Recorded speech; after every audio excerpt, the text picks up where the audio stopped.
Hermanos, llegamos a Números capítulo 4 y esta tarde la exposición está titulada Para que vivan y no mueran. Esa es la idea central de todo el capítulo 4, incluso diría yo, de todos los primeros 4 capítulos, todo lo que Dios ha estado instruyendo a Moisés respecto a las tribus y en particular a la tribu de Leví. Hermanos, a nosotros no nos gustan mucho los instructivos. Muchas veces parece que incluso nos jactamos de armar algo o descifrar algo sin siquiera leer el instructivo. Y a veces, ¿verdad? En nuestro afán, en nuestra necedad de no querer leer el instructivo, echamos a perder el producto o echamos a perder algún tornillo, algún ensamble, lo rompemos, lo armamos mal y luego lo queremos armar bien y ya no queda, ¿verdad? A diferencia del ministerio levítico, hermanos, las instrucciones que vienen en algo que compramos usualmente no son de vida o muerte. Pero en el ministerio levítico, las instrucciones que Dios le está dando a esta tribu y al ministerio que tienen que realizar son precisamente para que no mueran, para que vivan. Por eso el Señor ahí en el versículo 20 le dice, no haréis que la tribu de Leví muera. Por eso van a llevar a cabo las instrucciones que yo les he dado. Hermano, yo no sé si le pusiste atención al capítulo, está pesada la lectura, es un poquito, o es muy difícil. Pero hay una instrucción de qué deben hacer cuando el tabernáculo tiene que ser desmontado y van a peregrinar sobre el desierto. Básicamente de eso se trata el capítulo 4. Y entonces el Señor le dice a Moisés que Aarón, que los sacerdotes van a preparar las cosas que están en el santuario, y luego van a venir los coatitas y van a venir los gersonitas y los meraritas y se van a llevar las cosas cuando los sacerdotes las hayan preparado adecuadamente según sus instrucciones. Si tú le pusiste atención, la primera cosa que menciona el Señor es cómo deben preparar el arca del pacto. Tenía que ser envuelta en el velo que separaba al lugar santo del lugar santísimo. Y después de ese velo en el que iban a envolver el arca del pacto, había otra cubierta más, y luego había una tercera cubierta más. Y luego después seguía el mobiliario en segundo orden, que era la mesa de los panes de la proposición. Y esa mesa de los panes nada más iba a ser cubierta con dos telas. Ya no iba a ser cubierta con el velo que dividía el lugar santísimo. Y así sucesivamente se van dando las instrucciones. ¿Y sabes qué es lo interesante? Que las instrucciones están en orden jerárquico. Lo más importante era el arca, y luego era la mesa de los panes, y luego era el mobiliario como el incenciario, como el candelabro, y luego después había otros mobiliarios que eran menos importantes, menos sagrados, como era el altar de bronce que estaba en el atrio. La manera de envolverlo y prepararlo no era tan minuciosa, tan detallada como el arca del pacto. El arca del pacto era lo más importante porque precisamente en esa arca estaban los documentos del pacto. ¿Y cuáles eran los documentos del pacto? Los 10 mandamientos, ¿verdad? Los 10 mandamientos eran la evidencia de que Dios había establecido un pacto con este pueblo de Israel. Y en la antigüedad, hermanos, los documentos religiosos se enterraban a los pies de los ídolos. Pero bueno, el Señor no tiene una estatua de él. Y aparte, el templo del Señor era movible. Así que no estaba enterrado. Estaba puesto en un arca, el arca de la alianza. Por eso era tan sagrado este objeto y por eso estaba priorizado en la jerarquía de los mobiliarios que se tenían que envolver. Ahora, hermano, si tú vas ahí al versículo 5 del capítulo 4, mira, dice, cuando el campamento se traslade, Aarón y sus hijos entrarán y quitarán el velo de separación y con él cubrirán el arca del testimonio. Y Éxodo 26:31 explica cómo está hecha esta arca. Mira, dice, también harás un velo de azul, púrpura y carmesí y lino torcido y será hecho de obra primorosa con querubines. El velo tenía 3 colores.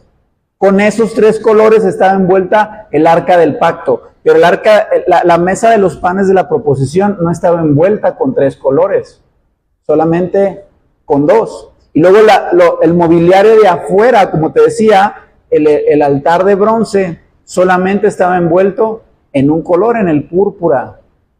Entonces, ¿por qué el Señor estableció todos estos detalles? Porque hay una jerarquización. Mientras el objeto está más lejos de Dios, el material con que está hecho es menos precioso. Si tú le has puesto atención a la construcción del tabernáculo, todo lo que está en el lugar santísimo está hecho de oro.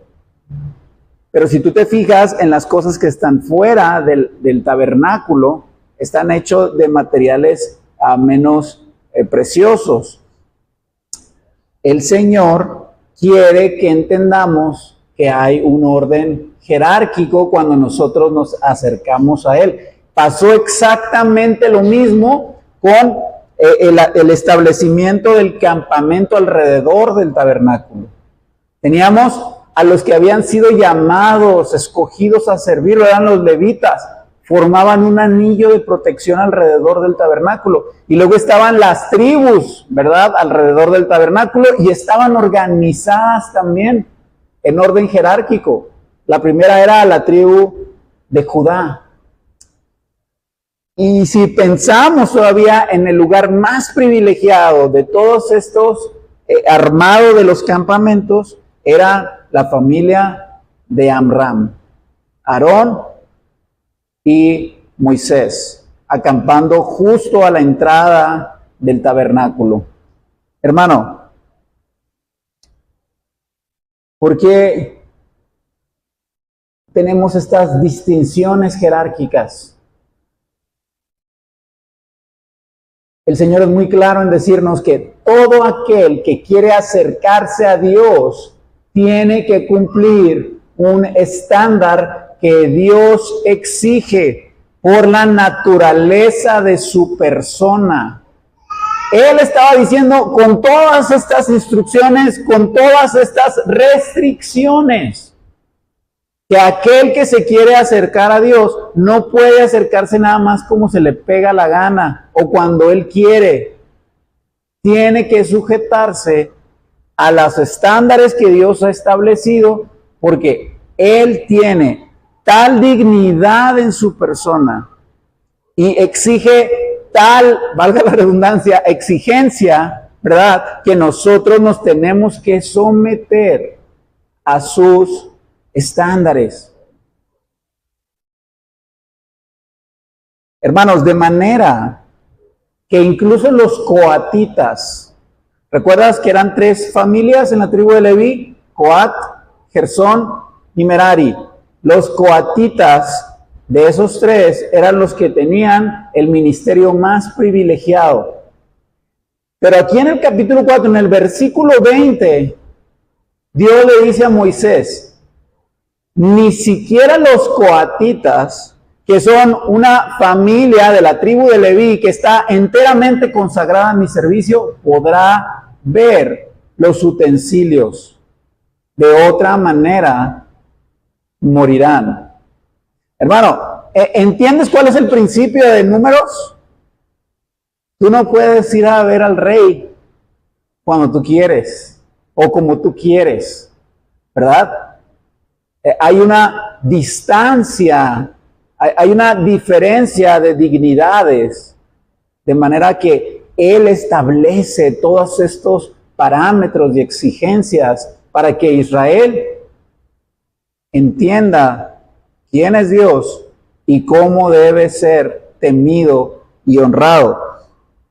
Hermanos, después de que los coatitas, o bueno, que los sacerdotes envolvían el mobiliario, los coatitas venían, se llevaban el mobiliario ya envuelto, pero luego venían los gersonitas, ¿y de qué estaban encargados ellos? De todos los textiles. Se los llevaban de acuerdo a las instrucciones que Dios había establecido, y luego venían los meraritas y se llevaban todas las maderas, toda la estructura del tabernáculo. Si tú le pusiste atención a la lectura, te darás cuenta que para las instrucciones de Coat son como 20 versículos. Y luego para las de Gersón son nada más como 8. Y luego las de Merari son como 4. Dios está haciendo toda esta jerarquización a propósito. Dios quiere que entendamos que hay un estándar para llegar a Él, pero también que Dios establece a quién le concede acercarse y hasta dónde. Quiere decir que no depende del que quiere ni del que corre, sino de quien Él escoge y le permite. Ahora, hermano, fíjate bien, nada de esto es dejado a la suerte. Todas las instrucciones son muy particulares. Nada es dejado a la imaginación de los levitas, a la imaginación de Moisés o de Aarón. Él estableció cada detalle de su servicio y cómo Israel moraría alrededor del Señor de manera que no murieran. Y esto, ¿cómo le podemos decir? Mira, todos nosotros, todas las personas, naturalmente adoramos. Es nuestra naturaleza, por eso hay tantas religiones. Y en las religiones hay dos tipos de Dios. O hay un Dios trascendente o hay uno inmanente. ¿Qué quiere decir eso? Primero, trascendente. Como dice la palabra, que trasciende el universo. Por ejemplo, el Dios del Islam, Alá, es un Dios trascendente. Nadie lo puede ver, nadie puede llegar a Él. Pero luego tenemos los dioses de la mitología griega o la mitología nórdica, ¿verdad? Tenemos a dioses como Thor, que son inmanentes, no están trascendiendo la realidad, están aquí entre nosotros, ¿verdad? Thor tiene cuerpo, está limitado al tiempo, al espacio, peca, ¿verdad? Es presa de sus propios afectos, de sus propios deseos. Si piensas en los dioses de la mitología griega, ¿verdad? Tenemos a dioses como Cupido, que cometen adulterio, que mienten, que tienen miedo, que se equivocan. Eso es inmanencia. La calidad en la que vive la criatura. Como nosotros, ¿verdad? Tenemos estas limitaciones de la realidad en la que vivimos, y es completamente opuesto a la trascendencia, a la idea de que hay un Dios que está mucho más allá de esta existencia, de esta realidad. ¿Por qué te digo estas dos cosas? Porque es la naturaleza del ser humano de imaginarse a un Dios trascendente o imaginarse a uno inmanente. Sin embargo, la Biblia nos muestra a un Dios que tiene balanceadamente ambas. Mira, te voy a pedir que vayas a Isaías 57, 17.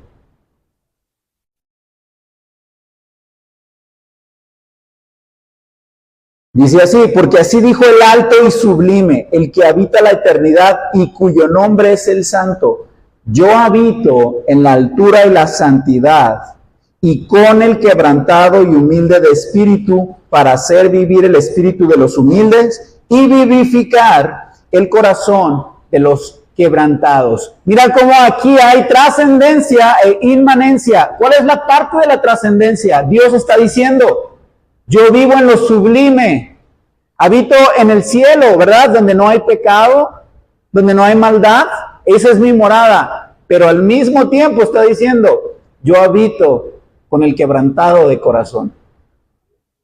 No estoy allá nada más, estoy presente en lo bajo. Hermano, ese es el principio, la manera en la que Dios quiere revelarse a nosotros a través de números. El Dios trascendente, ¿verdad? Que como dice 1 Timoteo, que habita en luz inaccesible, a quien nadie puede ver, al que es santo, santo, santo, porque está separado de todas las cosas, habitó en medio de su pueblo en esta tienda hecha con manos de hombres. Dios está mostrándole a su pueblo que es trascendente, que está más allá del tiempo, que está más allá, está en la eternidad, está más allá del espacio, está en la infinitud.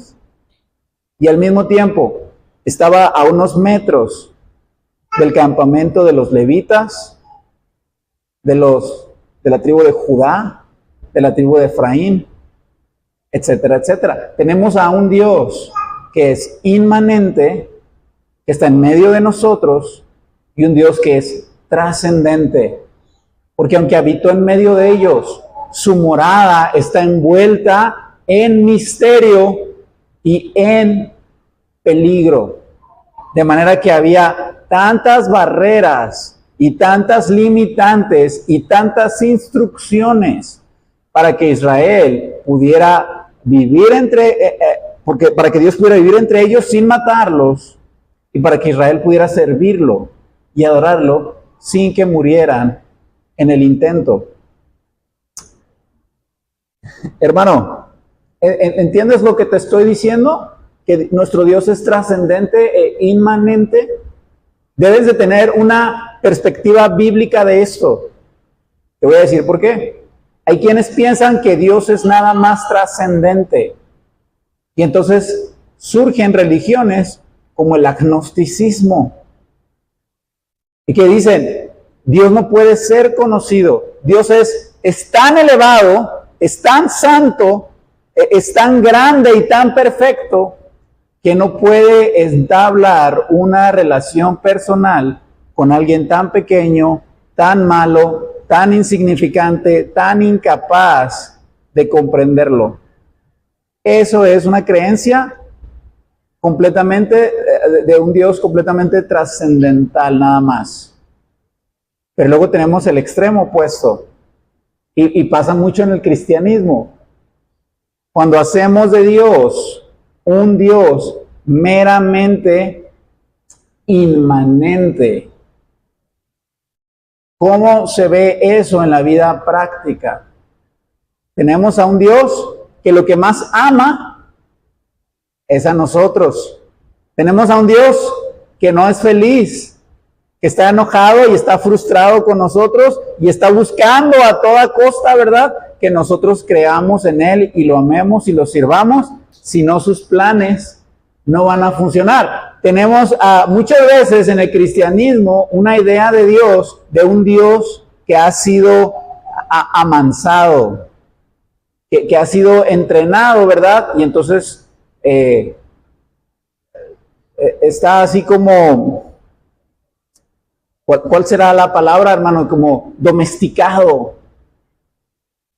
Pero, y sabes, Dios no es un Dios meramente inmanente, y no es un Dios únicamente trascendente. Hermano, Dios quiere que lo amemos, sí quiere que lo amemos. Está entre nosotros y le importamos. Pero no está esclavizado por eso, no está limitado por eso. Es un Dios que está más allá del tiempo, del espacio, más allá del universo. Sí, es un Dios que está más allá de todas las cosas, pero no está tan lejos como para no escucharnos y conocer las cosas que padecemos. Entonces, me encanta la Biblia, hermano, porque la Biblia te da un concepto balanceado de quién es Dios. Nos hace que no caigamos en ninguno de los dos extremos que son malos para el cristianismo. Hermano, si podemos extraer la idea central de estos 4 capítulos de Números, en especial el 4, es, si te fijas cómo termina el 4, que dice, Moisés hizo todo conforme Dios le mandó. ¿Y por qué hizo todo conforme Dios le mandó? Para que Israel no muriera. En otras palabras, hermano, para que Israel, al disfrutar de la presencia de Dios, al tenerla entre ellos, la disfrutara como una bendición y no fuera una maldición. ¿Te acuerdas lo que pasó con los filisteos cuando robaron el arca del pacto? Ellos no tenían el arca del pacto conforme a las instrucciones de Dios. Y entonces, ¿qué les ocasionó? Les empezaron a salir tumores, ¿verdad? Los ídolos de sus templos los encontraban tirados en el suelo, rotos, decapitados, porque no estaba la presencia de Dios conforme a sus instrucciones. Entonces, la presencia de Dios, en vez de ser una bendición, se convirtió en una maldición. El Señor les está dando un montón de instrucciones para que su morada entre ellos sea para bien y no para mal. Hermano, piensa en el infierno. ¿El Señor está en el infierno? ¿Dios está en el infierno o estará en el infierno cuando las personas sean destruidas ahí? Sí va a estar en el infierno. Nada más que va a estar en la manifestación de su ira eterna e infinita. Esa presencia de un Dios que es fuego consumidor no va a ser una bendición. Va a ser terror. ¿No dice eso Hebreos? Que horrible cosa es caer en manos del Dios vivo.